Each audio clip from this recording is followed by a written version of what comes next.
Poem 2. An elementary school classroom in a slum.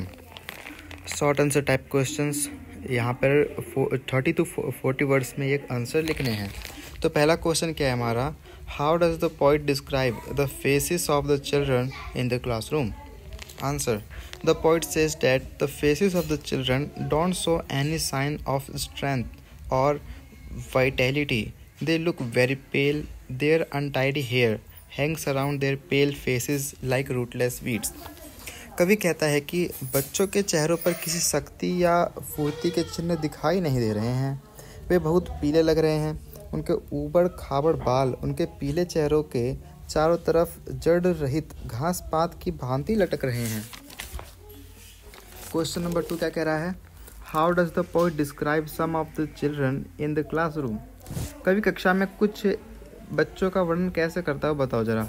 Answer है, there is a tall girl, यहाँ पर एक लंबी लड़की है। She is sitting with her head weighed down, वे अपना सिर नीचे झुकाए बैठी है। A boy looks as thin as paper, एक लड़का कागज के समान पतला दिखाई दे रहा है। His eyes look like that of a rat, उसकी आंखें चूहे की भांति प्रतीत हो रही हैं। Another one has twisted bones. At the back of the class there is a sweet little boy, he has a dreamy eye. एक अन्य की लड़का है जिसकी हड्डी टेढ़ी बेढ़ी है। कक्षा के पीछे की तरफ एक प्यारा सा छोटा सा बच्चा है, उसकी आंखें स्वप्न में हैं। क्वेश्चन नंबर 3 क्या कह रहा है, what is there on the walls of the classroom? कक्षा वाले कमरों की दीवारों के ऊपर क्या लगा हुआ है? On the walls there are some donated objects, वहाँ पर कुछ दान की हुई चीज़ें लगी हुई हैं। There is a picture that shows Shakespeare's head, then there are pictures of a cloudless dawn, of a cathedral dome and a flowery valley. There is also a map of the world. कक्षा की दीवारों पर दान में कुछ चीज़ें हैं जैसे शेक्सपियर का चेहरा, बादलों रहित प्रभात, गिरजाघर का गुंबद और फूलों की घाटी, और वहाँ पर एक संसार का नक्शा भी है। क्वेश्चन 4 क्या कह रहा है, what does the poet say about the open handed map? कवि उदार नक्शे के बारे में क्या कहता है?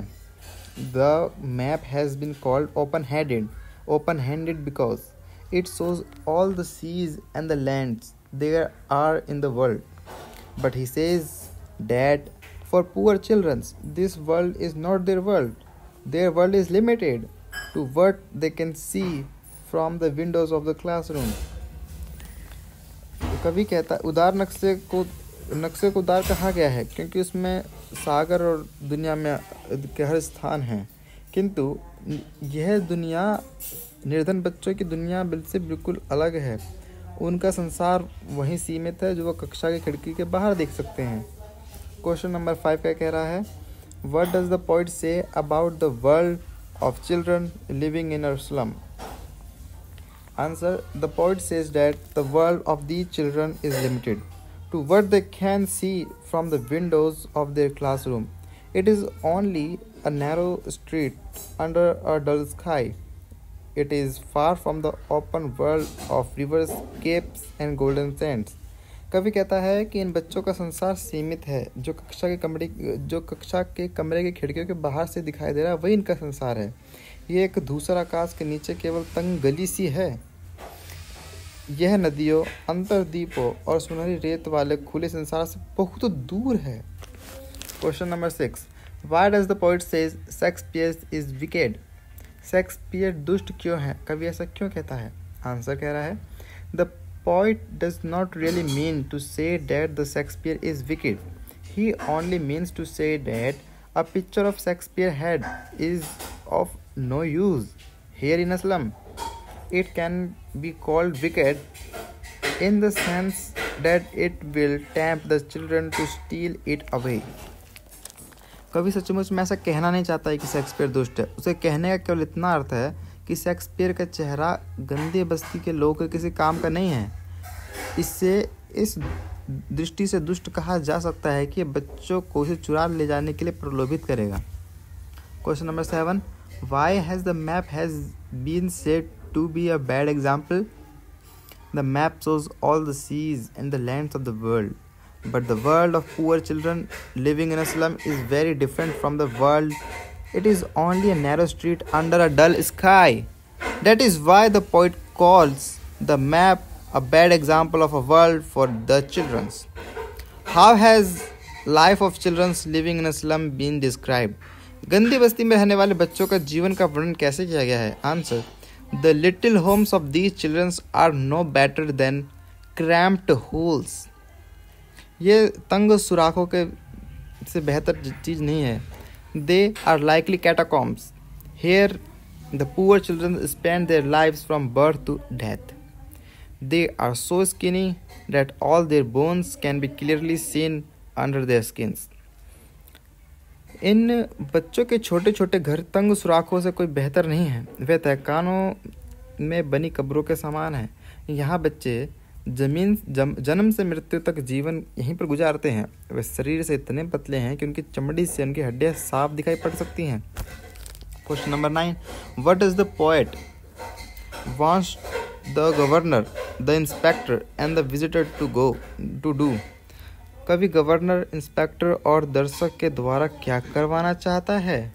The poet wants these people to take steps by which the poor children can be helped. He wants the children to be taken out of the slum in which they are living. He wants them to be taken where they can not only study from their books but also play and run about among the trees. कवि चाहता है कि ये लोग ऐसे कदम उठाएं जिनकी सहायता से इनका उद्धार हो सके. वह चाहता है कि उन्हें गंदी वस्तुओं से दूर ले जाना चाहते हैं जहाँ से वे रह रहे हैं. वह चाहता है कि उन्हें वहाँ ले जाया जाए जहाँ न केवल पुस्तकें पढ़ सकें अपितु वृक्षों के पास आसपास खेल सकें, दौड़ सकें. What message does Stephen Splendor wants to convey in this poem, An Elementary School Classroom in a Slum? The poet wants to convey the idea that children must be taken out the slums where they are living. Their living conditions should be improved. Only then their education can be meaningful. Literally, education should go side by side with material and physical development. कवि से विचार को पहुंचाना चाहता है कि बच्चों को इन गंदी वस्तुओं से बाहर अवश्य ले जाना चाहिए जहां वे रह रहे हैं. उनके जीवन की स्थितियों को सुधारा जाना चाहिए. केवल तभी उनकी शिक्षा अर्थपूर्ण हो सकती है. साहित्यिक शिक्षा भौतिक और शारीरिक विकास के साथ साथ चलनी चाहिए. तो इसी के साथ हमारे चैप्टर के सारे क्वेश्चन आंसर्स ख़त्म हो चुके हैं. इससे बाहर कोई क्वेश्चन आंसर्स नहीं आएगा. एक बार आप 1 मार्क्स के और क्वेश्चंस देख ले और इसी के साथ आपके सारे क्वेश्चंस ख़त्म हो चुके हैं. Thank you.